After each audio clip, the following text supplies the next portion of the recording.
This, of course, is not. You can't tell by looking at it, other than the name, Bear River.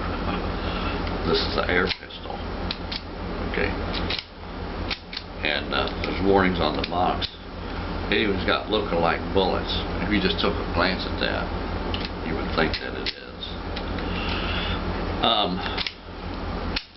And so, okay, anyways, I wanted to bring this up, and I'm going to just kind of like hold this with me while I'm doing this. So, because I want to talk to you about a militia. What is a militia?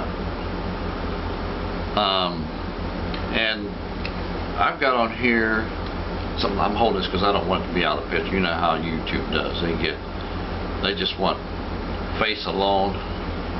But okay, now a militia, and because we don't have one, according to our Constitution,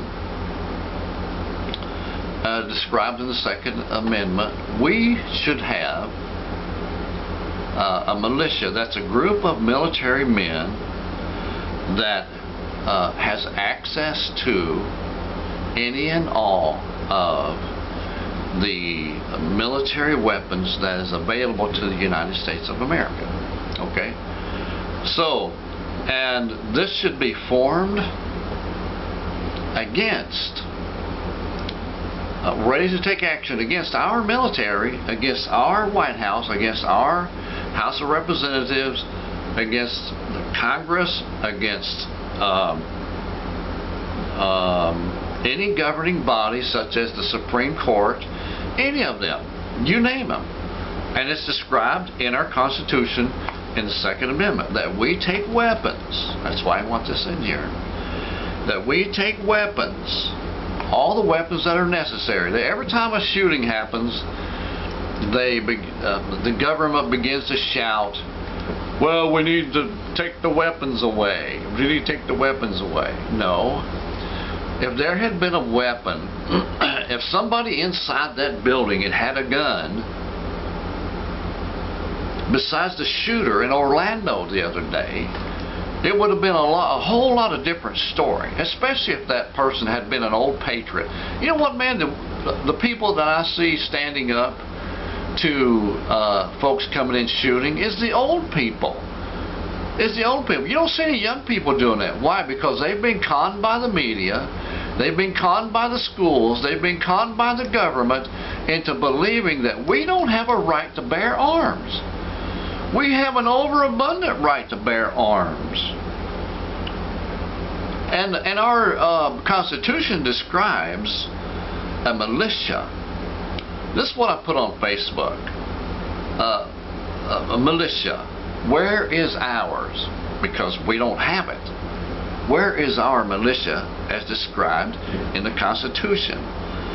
A militia is a noun. It says, and the meaning is a military force that is raised from the civilian population to attack a regular army when necessary. Number two, a military force that engages in rebel or terrorist activities, typically in opposition to a regular army. Okay? A militia. Now, this is not very long. A militia should not be subject to president's executive powers or Supreme Court, nor the House of Representatives, okay, nor any of that. But only taking in government activities when laws have been broken, like what the military or like what the Obama administration has done since day one, is that they've got into office. Militia is described in the Constitution to be able to go in and take, if necessary, power away from the House, Congress, or the House, the White House, and arrest any or all. Therefore, should have access to all weapons. And again, I ask, where is our military our militia, our military militia that is described in the Constitution of the United States of America, written in 1776. That's what I want to know. We're missing a government branch. We're missing a government branch. Has not been formed. As far as I know, this was, in the beginning, was left up to the people alone to do. But as described in our Constitution, it should be necessary for to be funded by our taxes, because it is described in the Constitution. It is a right that we have. It is a right that we have. So therefore, needs to be done by and through a governing power set in place, done by a governing power who is not subject to our government. Alright? God bless you. Hold to the Constitution, people. Hold to the Constitution. It is set forth in laws by the Bible, according to the standard that God has given us for that which is right and for that which is wrong.